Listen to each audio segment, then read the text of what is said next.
تعالوا بينا نشوف ايه العيوب اللي ظهرت في طقم الحلل الاستانلس في جهاز بنتي بعد الاستخدام. النهارده ان شاء الله هقولك ايه العيوب اللي ظهرت بعد الاستخدام، وبناء عن طلبكم كذا حد في التعليقات كان بيطلب مني عايزين نشوف ليه عيوب ومميزات ولا مميزات بس. تعالوا بينا نسمي الله ونصلي على الرسول ونقول اللهم صل وسلم وبارك على سيدنا محمد وعلى آله وصحبه أجمعين. ازيكم عاملين ايه؟ يا رب تكونوا بخير. طبعا الطقم ده انا عرضته لكم قبل كده وعملت لكم بيه ريفيو، وللامانه كان لازم بعد الاستخدام ارجع واقول لك هو ليه مميزات بس ولا ليه عيوب وليه مميزات. طيب هل الطقم ده فعلا ظهر له عيوب؟ ايوه ظهر له عيوب، هقولك عليها دلوقتي، وطبعا تابعيني لاخر الفيديو علشان تستفادي. الطقم ده يا بنات اسمه فيفالدي سفير، ده تركي. انا جايباه من 5 سنين، كنت جايباه في 2020 في اواخر السنه كده، يعني بقاله عندي حوالي 4 سنين ونص في جهاز بنتي، متشال في الكرتونه ومتغلف زي ما هو ومحطوط وسط الكراتين.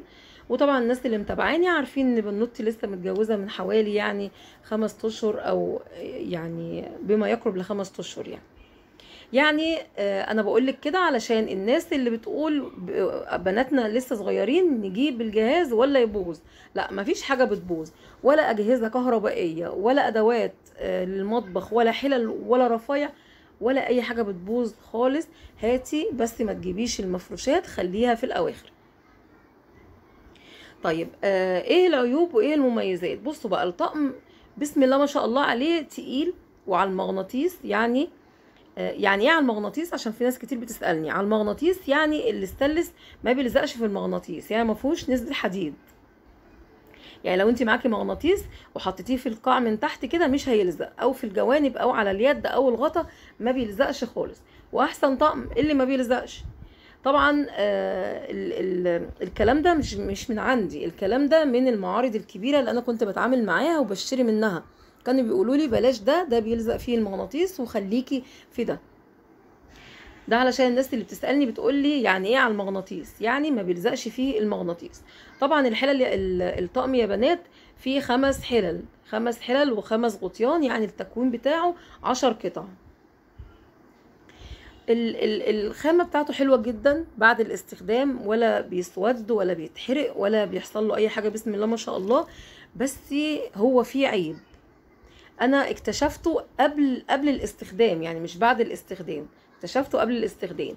زي ما بقولك كده، انا لما جبت الطقم كنت جايباه في 2020، يعني من 4 سنين ونص، وجبته كده يعني ايه بناء عن صاحب المحل اللي كنت واثق فيه جدا، وقال لي خليكي في الطقم ده، واشتريته.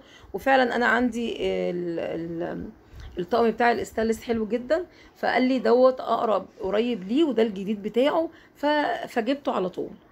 وبعد ما جبته طبعا جيت راجعت عليه، ما انتبهتش للعيب اللي موجود فيه.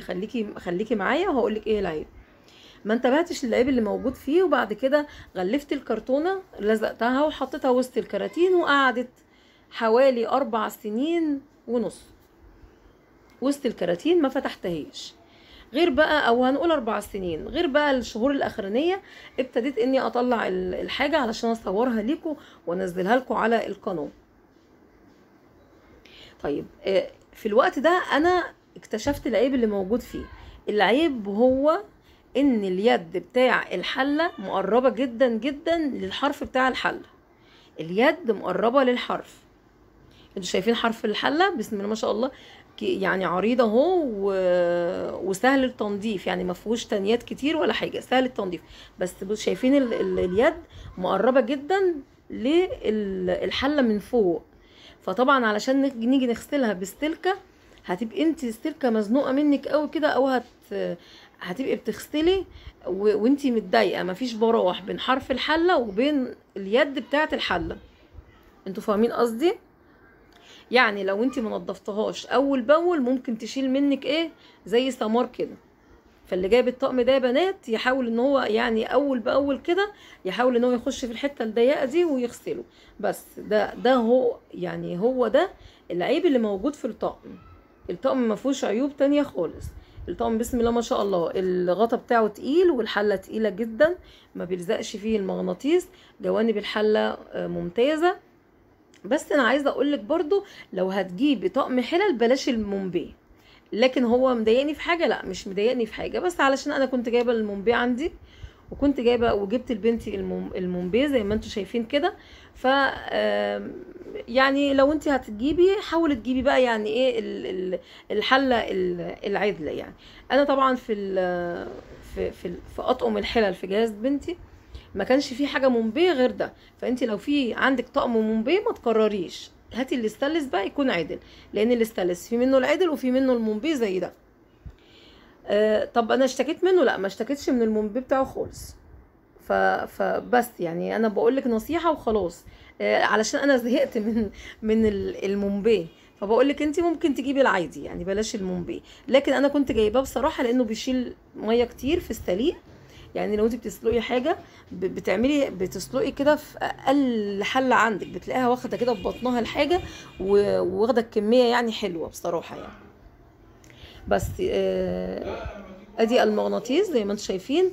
ده كده انا بجيبه من المكتبه، الناس برضو اللي بتسالني ده بيجي من المكتبه. اي مكتبه بتجيبي منه المغناطيس الصغير ده هتلاقيه متوفر يعني في كل حته، بتاخديه معاكي وانت بتشتري جهاز بنتك. اي حاجه بتجيبيها اختبريها، الحلل الاستانلس، الصواني الاستانلس، العجانات الاستانلس، الاسترافيس، كل حاجه. انا هنا كده بختبر لكم الطقم.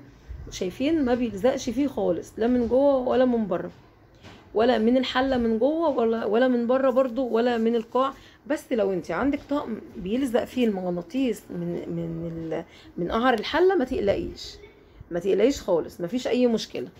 عندي اليد برضو هنا برضو ما بتلزقش ولا اي حاجه خالص.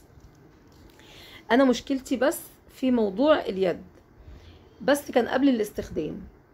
انا لما فتحت الكرتونه علشان خاطر اعمل لكم ريفيو عليه، فانتبهت ان ايه ده الطقم بتاعي في فراغ كده، في مسافه بين اليد بتاعه الحله وبين شايفين المسافه قليله ازاي. في عندي يعني وسع شويه، بدخل السلكه وبغسل. هنا كده تحسوا ان هي ضيقه. فوانت بتشتري الطقم الاستانلس حاولي تبصي للنقطه دي، لو اليد لازقه كده مرفوعه كده لحرف الحله، شوفي طقم تاني. الناس اللي قالت لي هل فيفالدي افضل ولا كركماز، لا خليكي في كركماز. انا جايبه فيفالدي اهو، بس انا بقولك خليكي في كركماز. انا بس متضايقه منه علشان خاطر اليد بتاعته، يعني كل ما بنيجي نغسل كده الحله بتبقى في الحته زنقه كده وبتاع. فانا سمعت ان الكركماز ممتاز برضو، وطيبه حلوه قوي. انا عندي طيبه جميل جدا جدا، والكركماز حلو، وفيفالدي حلو. بس خلي بالك من الموديل، لانه هو ليه موديلات كتير. بلاش الموديل ده لانه اليد بتاعته مزنوقه. هنا كده كنت بوزن لكم الطقم، علشان طبعا وانت بتشتري الطقم في منه الخفيف والتقيل، يعني انتبهي للنقطه دي. اي طقم ستانلس ستيل انت بتشتريه بيبقى فيه منه الخفيف والتقيل عند كل المعارض. مش اي معرض هيقولك كده، ومش اي حد بتشتري منه هيقولك المعلومه دي. فانت حاولي وانت بتشتري تقولي له انا عايزه الطقم التقيل.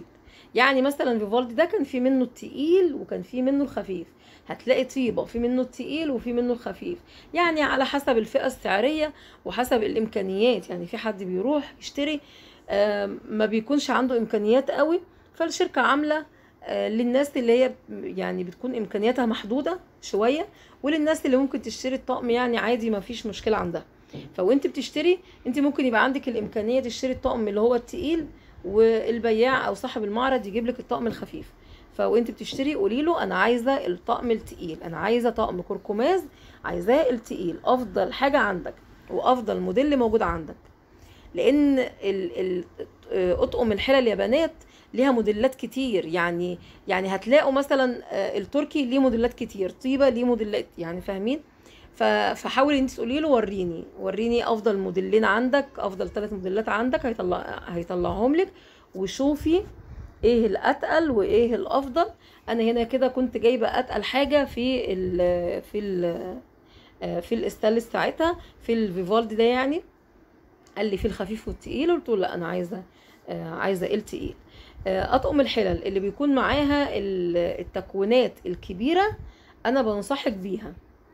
يعني ايه التكوينات الكبيره؟ يعني انا جايبه ال10 قطع 5 حلل و5 غطيان، لكن في اطقم ستانلس بتكون 13 قطعه، بيكون فيها قلايه، بيكون فيها لبانه، بيكون فيها الكازارولا.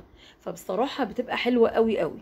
فلو انت هتجيبي نصيحه مني، هاتي التكوين ال13، بيكون اغلى شويه في السعر، ولكن يعني بيغنيك عن حاجات تانية. يعني مش هتجيبي اللبانه، انا جايبه اللبانه لوحدها، فانت كده هتوفري حق اللبانه وهتجيبيها جوه الطقم.